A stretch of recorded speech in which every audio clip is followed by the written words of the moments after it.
It was just another Tuesday, dust on paper, quiet air, stacking stories on the shelves while the world passed everywhere.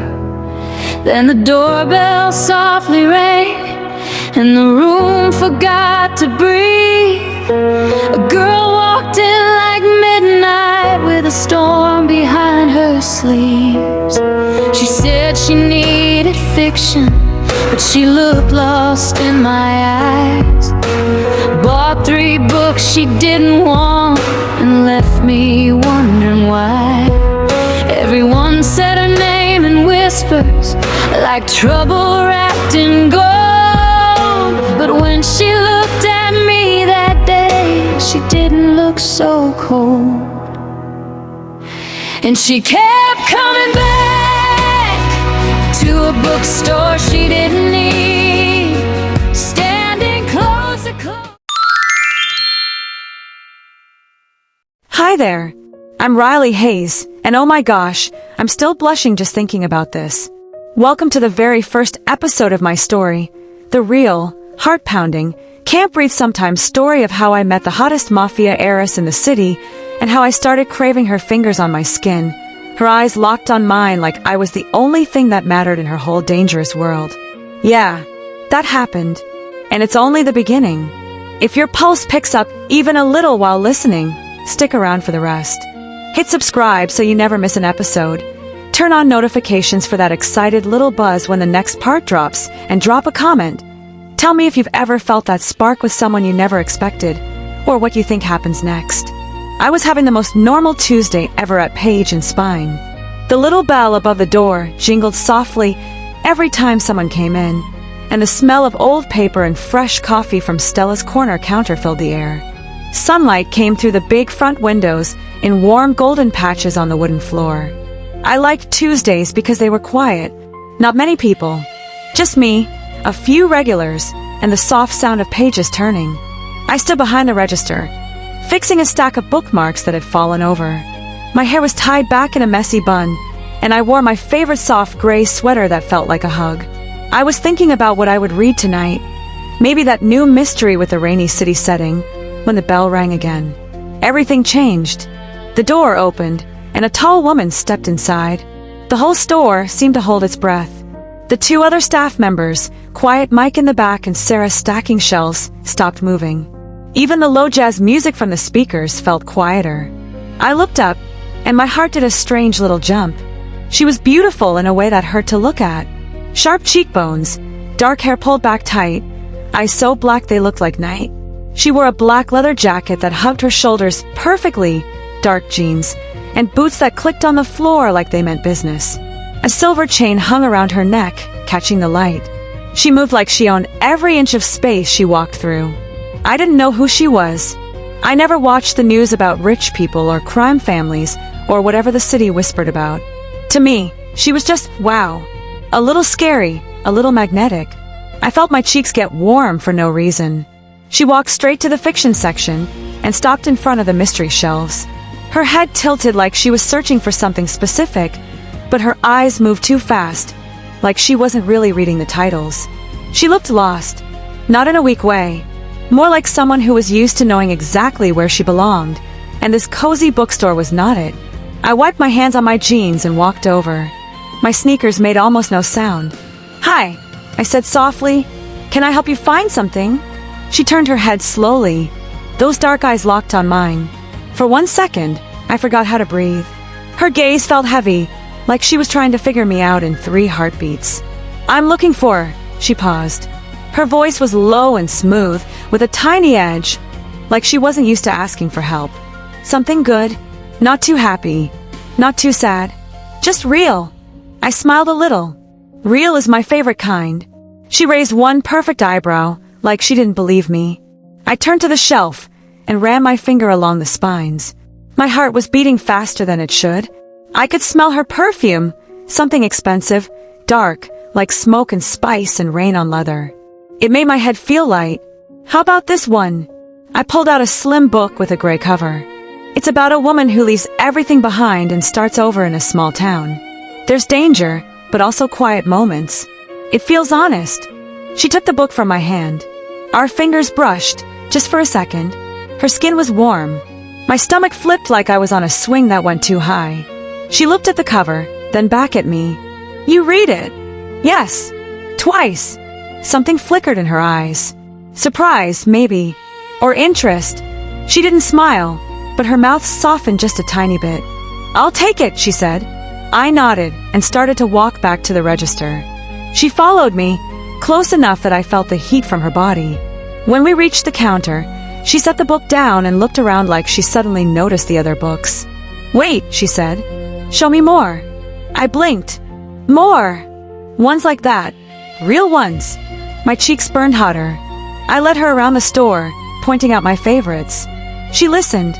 Really listened. Every time I talked about why I loved a story, she watched my face instead of the book. Her eyes traced my lips, my hands, the way I tucked a loose strand of hair behind my ear. It felt like she was drinking me in, slow and careful. She ended up with 3 books. The one I first picked, plus a poetry collection about longing and a thriller about betrayal. She definitely did not come in for 3 books. At the register, I rang them up. My fingers shook a little on the keys. She paid with a black card that looked heavy. When I handed her the bag, our hands touched again, longer this time. Her thumb brushed the inside of my wrist, so light I almost thought I imagined it. My pulse jumped under her skin. She didn't let go right away. Her eyes held mine, long unreadable, like she was memorizing me, like I was a secret she wanted to keep. Then she said, very quietly, thanks, Riley. She knew my name tag, of course, but the way she said it, low, careful, like it tasted good, made goosebumps rise on my arms. She turned and walked out. The bell jingled. The door closed. The store felt colder without her. I stood there, staring at the empty doorway, heart pounding so loud I was sure everyone could hear it. Stella appeared at my side like magic. She grabbed my arm so hard I yelped. Do you know who that was? She hissed. I shook my head, still dazed. No. Should I? Stella's eyes went huge. That was Cassidy Voss. Cassidy freaking Voss. The Voss family, the ones who basically run half the city. The Mafia Heiress everyone talks about. The one who's always in the papers with some hot guy on her arm. She's supposed to be super straight and super scary, and, Riley, she was looking at you like she wanted to eat you. My mouth went dry. She wasn't. Oh my God, yes she was. Did you see how she kept staring? And she bought 3 books. She didn't even look at them. She just wanted to hear you talk. I touched my wrist where her thumb had brushed. It still tingled. I think you're imagining things, I mumbled. But deep down, I wasn't so sure. All the rest of that day, I kept replaying it. The way her eyes darkened when I smiled. The heat of her hand near mine. The way she said my name like it belonged to her. I felt restless, like my skin was too tight. Every time the bell rang, my head snapped up, hoping, stupidly, that it was her again. It wasn't. I closed the store at 8. Stella kept teasing me the whole time we cleaned up. I laughed it off, but my mind wouldn't let go of those dark eyes. That night I lay in bed, staring at the ceiling. My room was quiet except for the soft rain tapping the window. I thought about her leather jacket, the silver chain at her throat, the way her voice dropped when she thanked me. My body felt warm and achy in places I didn't want to think about. I told myself it was nothing. She was just being nice. Rich people did weird things sometimes, but my heart wouldn't listen. The next day, Wednesday, I opened the store at 10. I tried to act normal. I dusted shelves, made coffee, helped an old man find his favorite Western. But every jingle of the bell made my stomach twist with hope and nerves. Around 6:30, just when the light outside turned soft orange, the bell rang again. I looked up. There she was, Cassidy Voss. No leather jacket this time, just a black sweater that clung to her in all the right ways, sleeves pushed up to show strong forearms, dark jeans, same boots. Her hair was down now, falling in soft waves around her face.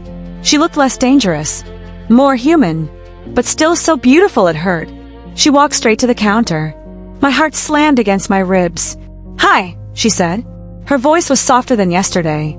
Hi, I managed. She held up a small piece of paper.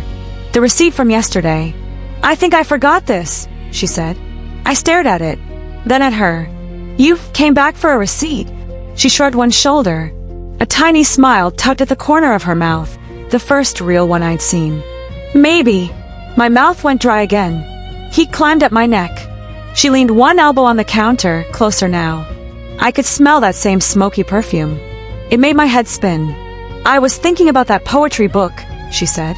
"The one about longing. I started it last night. Couldn't stop." My breath caught. "You liked it?" "I did." Her eyes dropped to my lips for half a second, then back up. "You have good taste, Riley." The way she said my name again, it felt like fingers trailing down my spine. I swallowed hard. "I'm glad." Silence stretched between us. Not awkward. Charged. Like the air before a storm. She straightened up slowly. "I should go." "Okay," I whispered. But she didn't move right away. She just looked at me. One long, burning look that made every inch of my skin feel alive. Then she turned and walked out. The bell jingled. I stood frozen behind the counter, heart racing, cheeks on fire, fingers pressed to my lips like I could trap the feeling she left behind. I didn't know what was happening, but I knew one thing. Cassidy Voss was coming back, and I wasn't sure I wanted her to stop. I thought one visit from Cassidy Voss was a fluke. Maybe she got lost that first day and came back for the receipt out of politeness. But then she came back again, and again, and again. Every few days, right around closing time, the little bell above the door would jingle. My stomach would flip before I even looked up. There she was, tall, dark-haired, always in something black that made her look like danger wrapped in silk. Sometimes a leather jacket, sometimes a fitted coat, sometimes just a soft sweater that hugged her arms and chest in ways that made my throat go dry. She never rushed. She walked slow, like she had all the time in the world, and every step pulled my eyes to her. At first, she pretended to browse. She'd pick up a random book, flip through a few pages, put it back. But she always ended up near the register. Near me, close enough that I could smell her perfume, smoke and spice, and something dark that made my head feel fuzzy. She'd lean one hip against the counter, arms crossed, watching me ring up other customers or straighten bookmarks or whatever small thing I was doing to keep my hands busy. I told myself it meant nothing. Rich girls like her probably did this all the time, found a cute little place, played at being normal for a while, then moved on to the next shiny thing. I was just the shiny thing this week. That's what I kept repeating in my head. But then the small things started. One rainy Thursday, I came back from my break and found a paper cup of coffee sitting on the little desk behind the register. Still hot, steam curling up. It was my favorite, oat milk latte with an extra shot and a tiny swirl of cinnamon on top. I hadn't told anyone I liked that except Stella, and she swore she didn't do it. I looked around. Cassidy was already gone. No note, just the coffee. Warm. Perfect. My fingers shook a little when I picked it up. I sipped it slowly, tasting cinnamon and thinking about how her thumb had brushed my wrist that first day. Heat climbed up my neck and stayed there all afternoon. A few days later, a man came in, big, loud, rude. He slammed a book on the counter and barked that it was the wrong edition. His voice was sharp, mean. I opened my mouth to apologize and fix it, but before I could speak, Cassidy stepped out from the mystery aisle like she'd been waiting. "Lower your voice," she said. "Quiet. Cold. Like ice cracking." The man turned, saw her, went still. I watched his face change, anger to confusion to something like fear.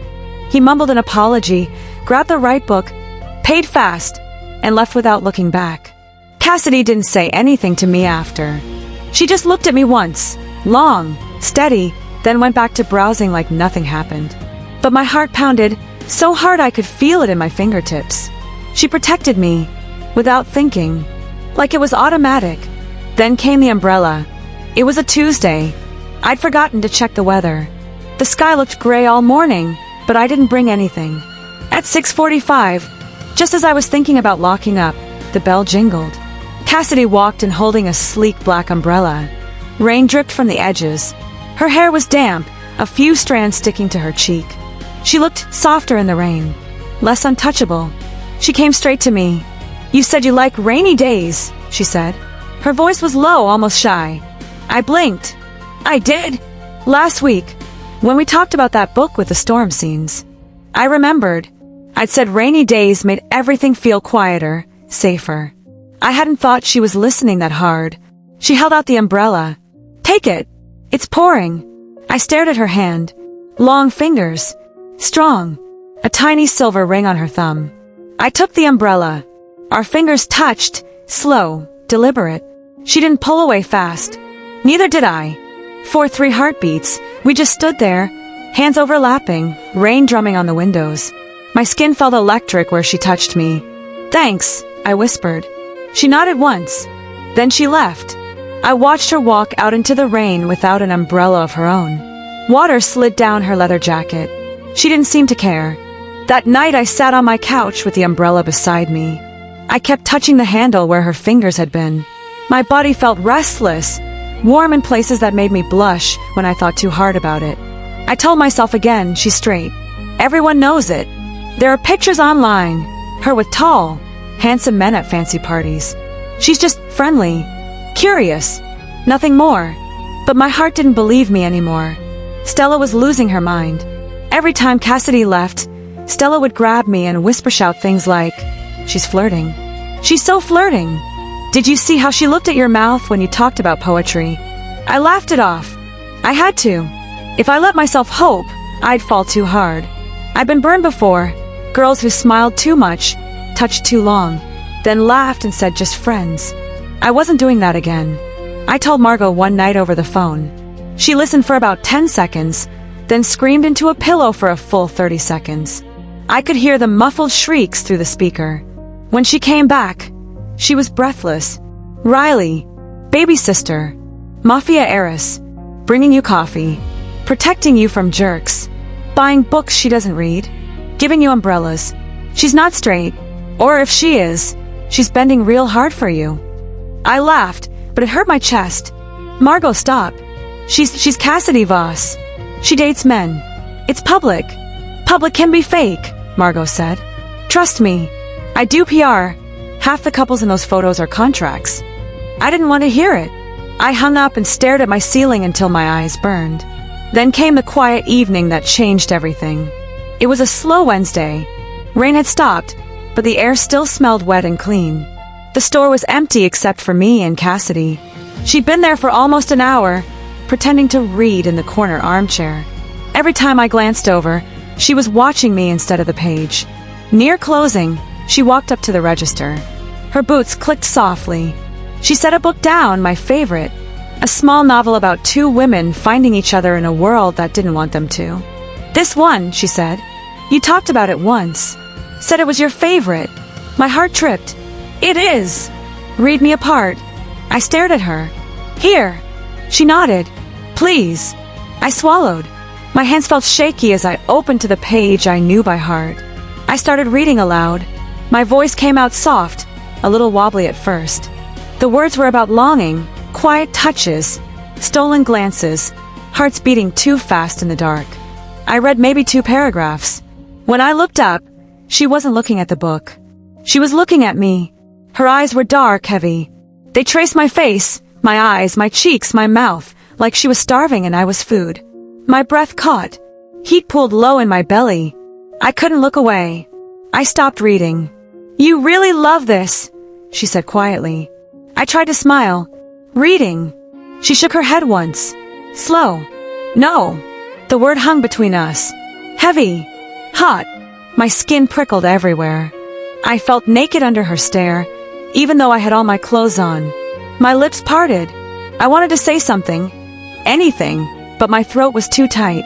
She leaned closer. Just a little. Enough that I could feel the warmth coming off her body. Her perfume wrapped around me again. I wanted to lean in. I wanted to close the space. I wanted her to touch me, really touch me. Then her phone buzzed. She flinched like it burned her.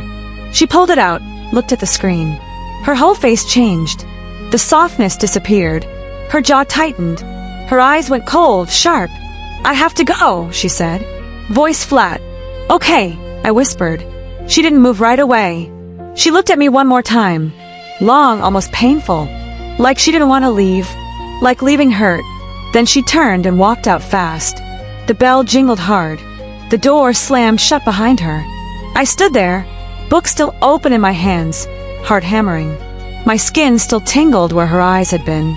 My lips felt swollen, even though we hadn't kissed. Outside, through the window, I saw her answer the phone. Her shoulders went stiff. She spoke low, angry words I couldn't hear. A black car pulled up fast. She got in without looking back. The car sped away into the dark street. For the first time, I saw it, the other side of her. The Voss side, the dangerous side, the one that pulled her away from quiet bookstores and soft reading voices. I closed the book slowly. My fingers trembled. I didn't know what was coming next. But I knew one thing for sure. Cassidy Voss wasn't coming back just for books. And whatever she was running from, it was big and dark, and it scared her. Thank you so much for watching my story until the end. If you enjoyed it, please don't forget to like this video and subscribe to the channel for the next hot series. Your support helps me create more stories like this and means more to me than you know. I would also love to hear your thoughts, so please leave a comment and tell me what you felt while watching. Thank you again for being here, and I hope to see you in the next story.